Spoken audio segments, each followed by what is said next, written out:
திருச்சிற்றம்பலம். திருவம்பாவையின் 4வது பாடல் சிந்தனையும் திருப்பாவையின் 4வது பாடல் சிந்தனையும் அடியேன் மேற்கொள்கிறேன். திருவம்பாவையின் 4வது பாடல் ஒள்நித்தில நகையாய்.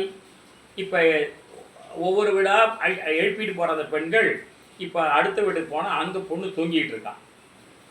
அவர் சொல்கிறார், ஒள் நித்தில நகையாய். ஒளியன்னா வெளியேற என்ற நித்திலன முத்து போன்ற பற்களை உடைய பெண்ணே, இன்னும் புலர்ந்தின்றோ ஏண்டி உனக்கு இன்னுமாடி விடியலை.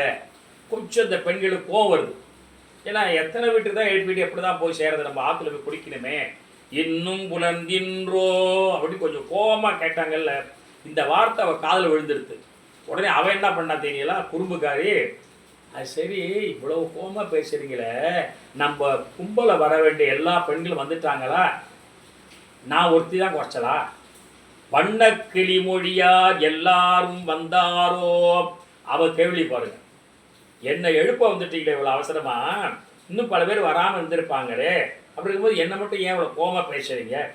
யதார்த்தமாக மாணிக்கவாசகர் பாடியிருக்கார். வண்ண கிளிமொழியார் எல்லோரும் வந்தாரோ. உடனே இந்த தெருவில் இருந்த பெண்களுக்கு கடும் கோபம் வந்துடுது. முதலே கோபம் வந்தாங்க. இந்த நீ படுக்கையில் படுத்துக்கிட்டு எல்லாரும் வந்துட்டாங்கன்னா அட்டன்ஸாக எடுக்கிறோம். ஒருத்தர் ரெண்டு சொல்கிறதுக்கு இதை நாங்கள் எண்ணி எல்லாரும் வந்துட்டாங்களான்னு பார்க்குற வரையில் தூங்கலாம் பார்க்குறீ. நீ உன் வேலை தெரியுது, நீ தூங்குறதுல இன்னும் அதிகமாக நாட்டம் செலுத்திக்கிட்டு இருக்கிற. எண்ணி கொடு உள்ளவா சொல்லுவோம் அவ்வளவும் கண்ணை துயின்று அவமே காலத்தை போக்காதே. நாங்கள் எண்ணி கொண்டு வந்து சொல்கிற வரையில் நீ தூங்கிட்டு காலத்தை போக்கலாம் பார்க்குறியா, பழுதா பார்க்குறியா? யார் தெரியுமா சுவாமி, நாங்கள் யாரை கும்பிட்டு வந்துகிட்டு இருக்கோம் தெரியல.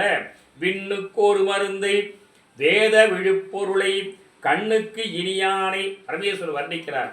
விண்ணுக்கு ஒரு மருந்து, அவர் அமுதம். வேத விழுப்பொருள், வேதங்களெல்லாம் துதிக்கின்ற விழுப்பொருள். கண்ணுக்கு இனியவன் பரமேஸ்வரன். பாரார் இவ்வளவு செய்கிற அற்புதமான பெருமான் இறைவன். பாடி கசிந்து உள்ளார் அவர். அந்த பெருமையை பாடி அப்படியே அழுதுகிட்டு கண்ணீர் வார நாங்கள் வந்துகிட்டு இருக்கிறோம். நீ என்னடான்னா எல்லாரும் வந்துட்டாங்களான்னு கேள்வி கேட்கிற.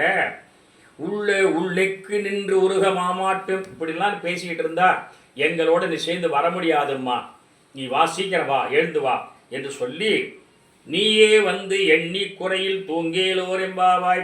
ஒரு வேளை வந்து பாரு, உனக்கு 50 பேர் வருவாங்கன்னு தெரியும், 48 பேர் தான் வந்திருக்காங்க, நீ 2 பேர் வாட்டு சொல்லி போய் தூங்குப்போ என்று இந்த பெண்களை கொஞ்சம் இந்த கலந்துரையாடலை கொஞ்சம் கடுமையை காட்டினார்கள். ஏன்னா அப்போ தான் அவளுக்கு சுரீர் படும். ஏன்னா படுத்துக்கிட்டே அவள் என்ன பண்ணுறா, எல்லாரும் வந்துட்டாங்களான்னு கேட்குறா பாருங்க. அது மாதிரி கேட்கக்கூடாது என்ற உணர்வை காட்டுகிற அற்புதமான பாடல் இது என்று சிந்திக்கிறோம். இப்படி மாணிக்கவாசகர் அருளி செய்த பாடல் இது. ஆண்டலாச்சார் அருளி செய்திருக்கிற பாடல் ஆடிமழை கண்ணா. இது திருப்பாவையின் 4வது பாடல். ஒன்றும் நீ கைகரவேல் ஆழி மழை கண்ணா. ஆழின்னா கடல், கடல் பொழிகின்ற மழை, மழையினுடைய நிறமாவுடைய பெருமான். நீ எதையும் மறைக்காதப்பா என்று சொல்றார். இதில் இந்த பாடலில் ஒரு உருவகம் பண்ணுறார். பெருமானே, நீ எங்களுக்கு மழை மாதிரி பொழியணும். ஆழியுள் புக்கு, முதல்ல கடலுக்குள்ளே புகுந்து. ஆழிங்கிற சொல்லுக்கு 2 பொருள் உண்டு, ஒன்று சக்கரம், ஒன்று கடல். ஆழியுள் புக்கு, கடலுக்குள்ளே புகுந்து முகந்து கொண்டு தண்ணீரை வாங்கிக்கிட்டு ஆற்று எழுந்து மேலே எழுந்து ஊழி முதல்வன் உருவம் போல் மெய் கருத்து. அப்படியே வெள்ளையா இந்த மேகம் அப்படியே தண்ணீர் போட்டவரை கருத்து படிச்சு அந்த கருப்பா மேகம் ஆயிடுச்சு.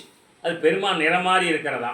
மெய் கருத்து பாழியும் தோளுடை பத்மநாபன் கையில் ஆழி போல மின்னி. பத்மநாபன் என்ற பரமேஸ்வரன், அந்த பரமேஸ்வரனாக இருக்கிற கிருஷ்ண பகவான், அந்த பத்மநாபன் கையில் இருக்கிற சக்கரம்.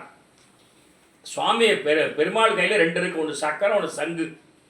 சக்கரம் போல மின்னி வலம்புரி போல் என்று அதிர்ந்து. அப்போ என்ன சொல்கிறாருன்னா, அந்த மேகம் மேலே எழுந்து இடி இடிக்குது, மின்னல் மின்னுது.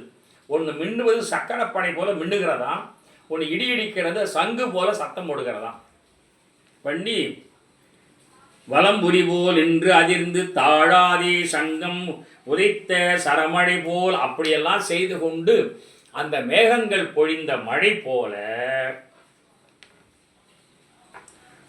உலகினில் பெய்திடா இந்த உலக உயிர்கள் வாட பரமே இறைவனே, நம்முடைய திருமாலே, கண்ணபெருமானே, தாமோதரா, பால்வண்ணனே, நம்முடைய கார்வண்ணனே, நீ வந்து எங்களுக்கு அந்த அருளை பொழிவா என்று ஆண்டாள் நாச்சியார் இங்கே சொல்கிறார்.